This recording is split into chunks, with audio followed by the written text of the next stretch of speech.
So a couple weeks ago, I told you guys I was building my own Last Oasis server. Since then, I've made 51 changes to the game, and today I'm going through every single one of them, and I am finally releasing the stress test dates and the official launch of the server.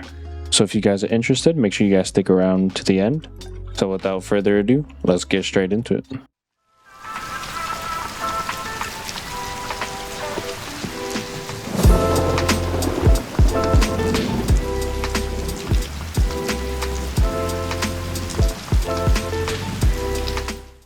So first of all, just a kind of brief overview of what Juicy Oasis actually is. It is a modded, curated Last Oasis server. It's not a vanilla recreation. It's not trying to replace official. In fact, I only plan to have wipes while official is dead and we're waiting word from the devs. What I'm trying to do with this server is pretty much fix certain things that was wrong with it that many players really hated, like the schematics, for example. And I'm trying to reduce the gap between casual players and sweats. You know, I removed iron and nibiran, for example, because if a casual player hops on who just plays a couple hours a day is still on bone and they run into, you know, a duo or a trio with iron, that fight is very hard. But if they're still stuck on ceramic and the casual player has bone, that is still a very winnable fight. That matters more on skill rather than tech. Now, fair warning, this is the in-depth version, so this video is going to be a little longer. Feel free to go down in the timestamps and switch to any part of the video that you are most interested in. We're going to start with progression, which I think is one of the biggest changes, if not the biggest. I am completely removing iron and nibiran from the game server-wide. So you're going to only be able to cap out at ceramic tier weapons, tools, and walkers. Kind of like I said in the overview, I did that to kind of shrink the gap between casuals and sweats. And then the other big thing with progression is walker progression. So I'm removing all capital walkers from the game. I could have changed the recipes and made them buildable, but considering that the clan cap is 4, it's very hard to man a capital walker with only 4 people, and I think it's pretty pointless to have them if nobody's going to run them. With the exception of the Raptor walker, there have been Raptor changes, recipe changes, upgrade changes. I reworked the Raptor, which I will get to more later on in the video. So on top of removing iron and nibiran, for progression, we are also increasing the rates. So everything is going to be 4x. So 4x experience gain, 4x harvesting, 4x foliage respawn.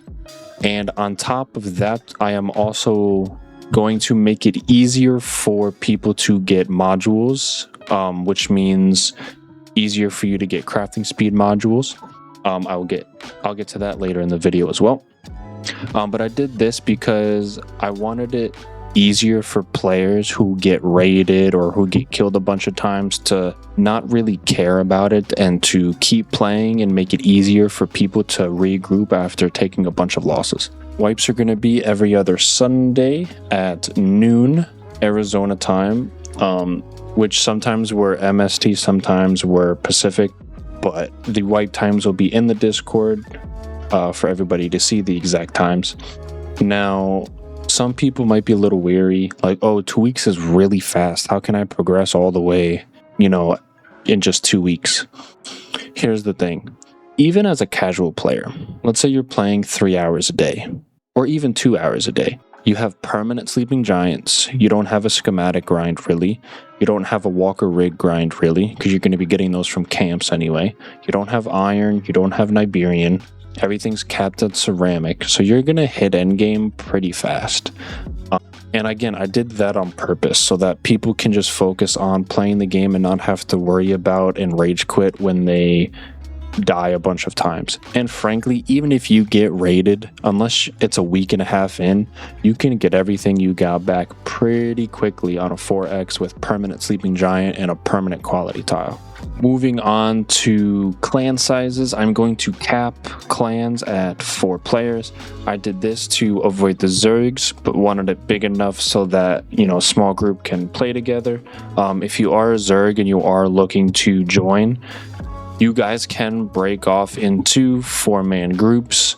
Teaming is not allowed. There will be mods and support hopefully on launch to help prevent this and to gather reports and tickets and stuff, because this is a rule that I will be enforcing. Frankly, you would think it would be more fun for them to break off and fight each other as well, because that would be more content for everybody. But some people will do anything to win, so they're going to break off into like 4-man groups, ride around together and just start killing everybody. I'm going to shut that shit down so quickly and permanently ban anybody who does that after one warning. Now getting into schematics. So this is one of the things where I think the community genuinely agrees on this, which is surprising because this community never agrees on fucking much of anything. But everybody that I've talked to says that schematics are probably the worst thing they added into the game since launch. And I wholeheartedly agree. I think it was just an unnecessary system. And on top of that, they made it RNG. Maybe if they didn't make it RNG and you could like craft schematics or something, that would be a little different. Or they used it to like unlock technology. But finding schematics every time you need to build a tool, upgrade a walker, or whatever is pretty fucking annoying, especially for casual players and solos and small groups. So I almost fully removed schematics. There are a handful of schematics that I could not remove due to what I do and don't have access to in the mod kit. I made this change when I first started working on the mod kit, and I've come a long way and learned a lot. So I might actually be able to get rid of the rest of the schematics, and I will try to do that before launch. But as of now, the schematic drop rate for these have been heavily increased. But the only stations that need schematics are campfire, advanced woodworking, regular woodworking, artisan woodworking, fiberworking, advanced fiberworking, lumber mill, and stomping station. So the only schematics that are going to drop are basic, improved, and advanced crafting station schematics. And I really wanted to make it so these wouldn't be a bottleneck. Unfortunately, since legendary camps are going to be hard to get and you're going to have to find them to get the resources anyway to build the stations, I wanted to make it so you can get a lot of the schematics within 1 or 2 camps. And especially with the 4x rates, you're going to get anywhere from 4 to 32 schematics depending on the size of the camp. All right, moving on to the Raptor. The Raptor probably got the most changes out of anything on the server. So first and foremost, the Raptor will no longer cost iron to build. It is the only capital walker that will be buildable. The iron will be changed to ceramic. The light wood is going to be swapped with wood. And then every single upgrade also got its change. We removed the rubber, the light wood, the hollow bone, the iron, and it all got replaced with chitin, ceramic, bone, nomad cloth, etc. As for the upgrade changes, I increased the water capacity on all levels, including the base level, so you have more respawns at the very start of having a Raptor. I also increased its torque capacity. Base level will have 10,000. And then on top of all of that, I reintroduced the battle fan. The battle fan is now placeable on the back. And in official, you aren't actually able to place a large chest on the Raptor. So I fixed it to where you can place a single large chest in place of where you would normally have to put a gigantic chest.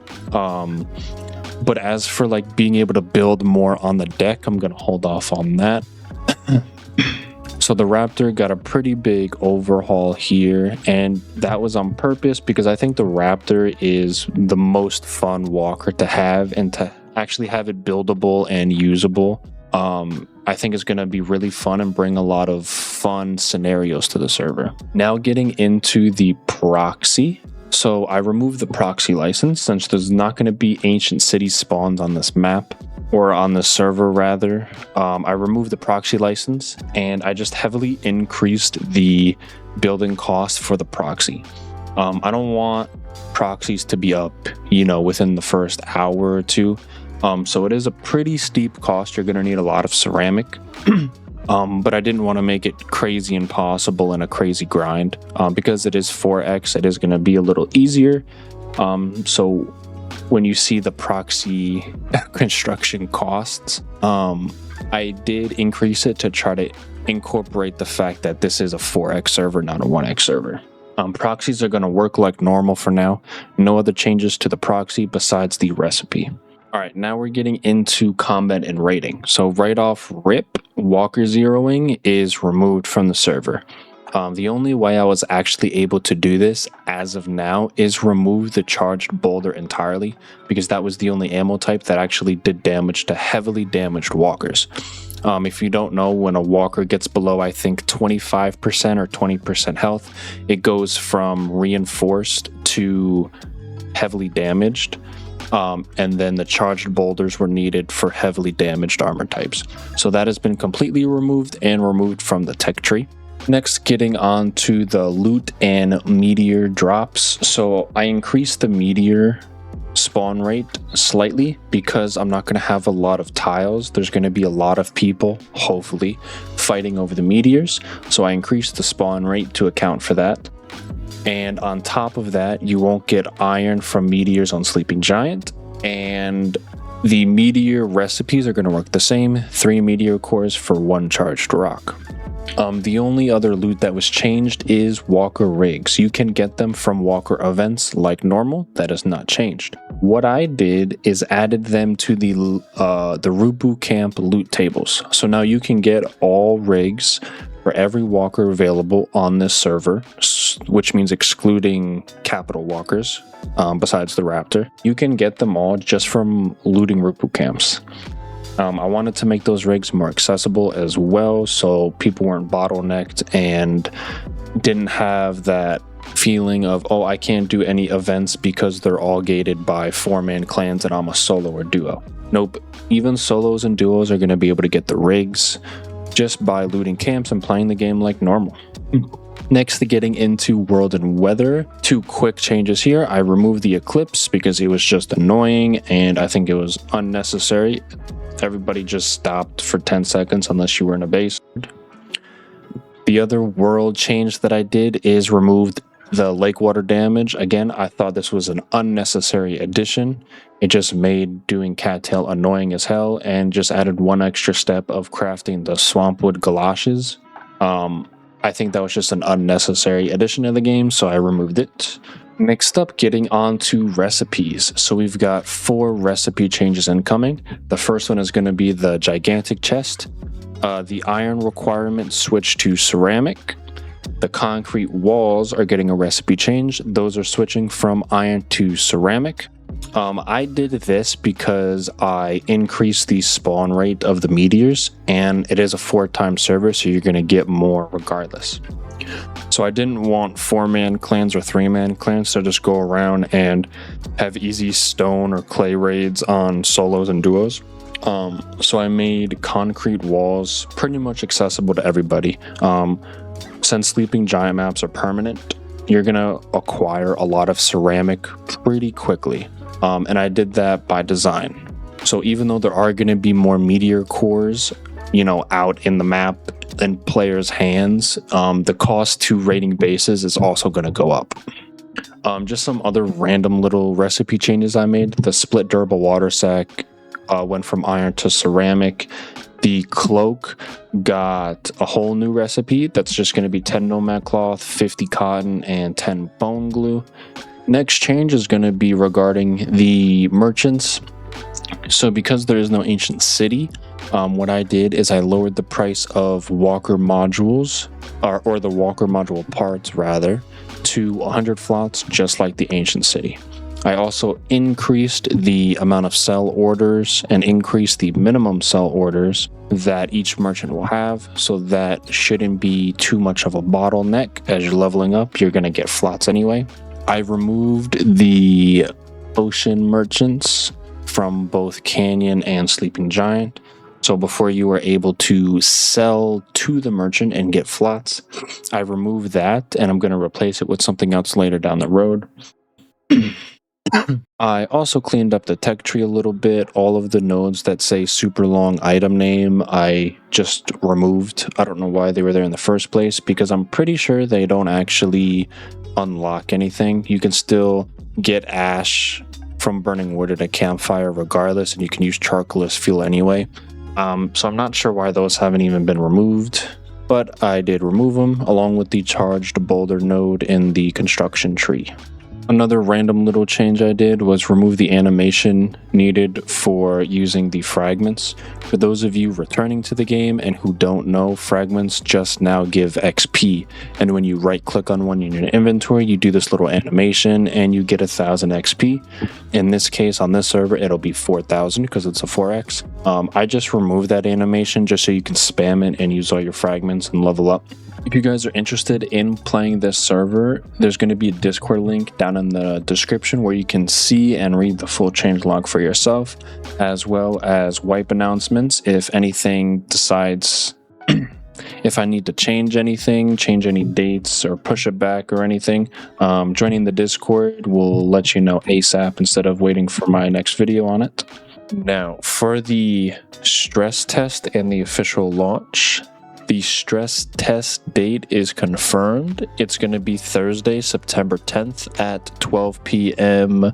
Phoenix MST, and it will run through Saturday, September 12th at 11:59 p.m. The launch date is going to be confirmed for that same weekend on Sunday, September 13th, 12 p.m. MST. That's going to wrap it up for today's video, guys. Hope you guys enjoyed. If you did, leave a like and subscribe. Please leave a comment down below if there's any guides you guys want to see or any questions you have. Don't forget to hit that notification bell so you never miss another video. And with that, I'll see you guys in the next one. Adios.